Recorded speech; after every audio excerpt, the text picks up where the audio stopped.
naluto na yung ating Mongolian beef guys. Lagyan na natin ng onion sa taas. Welcome to my channel, Twin MJ.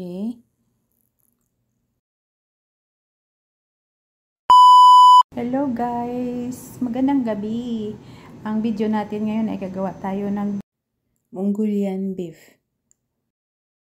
Na-slice ko na siya ng maliliit pahaba. Then, ito yung ating sangkap. Mayroon tayong soy sauce, mayroon tayong cornstarch, mayroon tayong brown sugar, at mayroon tayong garlic and ginger mince. Mayroon tayong sesame oil. Dalawang klase yung sesame natin guys. Ito yung mayroong smell, lasang sesame talaga siya. At saka itong isa wala siyang amoy, plain lang siya na sesame oil. So tara guys, samahan nyo ako, magluto tayo ng dinner ng aking alaga. Una, magpainit tayo ng ating kawali. Antayin natin siya mag-init, lagyan natin siya ng sesame oil. Ayan, pag mainit na, lagyan natin ng sesame oil.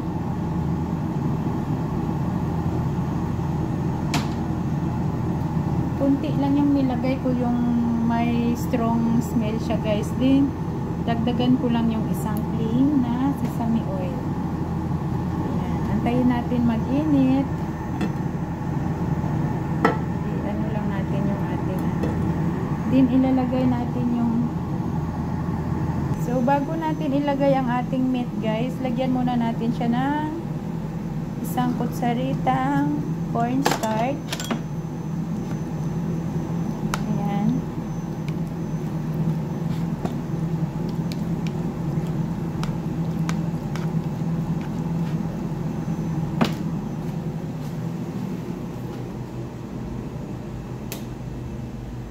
Inantay ko yung exhaust pa namin malaki guys. Ayan, pag matapos na siya mix, ilalagay na natin siya sa ating kawali.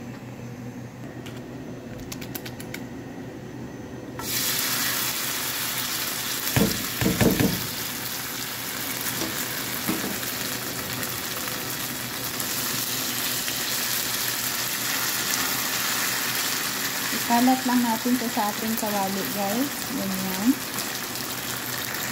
Din pinahinaan ko yung ating apoy para hindi siya masunog. Tatakpan natin. After ng 2 minutes, babaliktad din natin yung ating meat. So ito yung kapartner ng ating Mongolian beef. Ayan. Noodles na white noodles. So habang nagluluto tayo ng ating meat, magpainit na tayo ng tubig para sa ating noodles. Ayan, nag-apoy na tayo dito sa kabilang kawali guys, kasi mag-init tayo ng tubig para sa ating noodles. Tingnan natin yung ating meat. Ayan.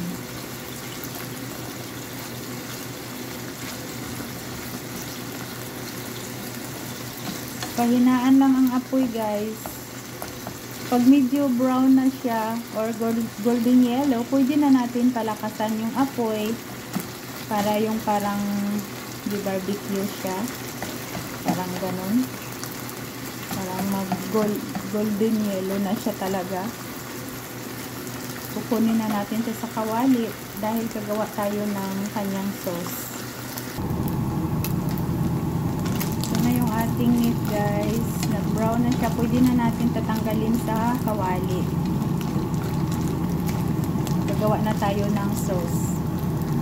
So ito na yung ating meat guys, tinanggal ko na siya sa kawali. Sa parehong kawali guys, maglagay tayo ng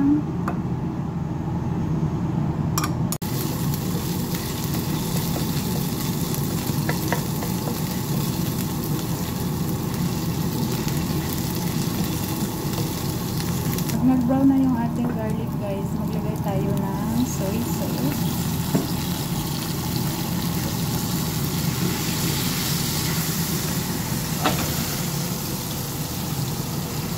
Then, meron tayong brown sugar.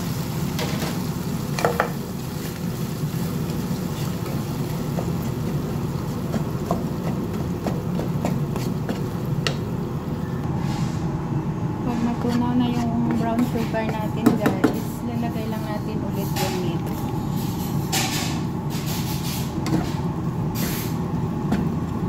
I-mix lang natin.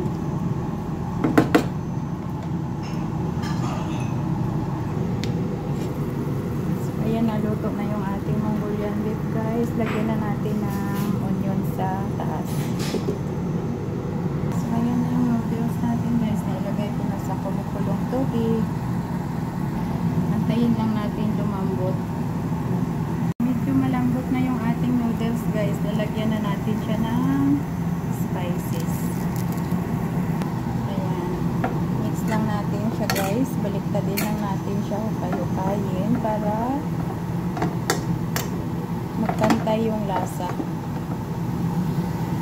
So, luto na guys. Mag-plating na tayo.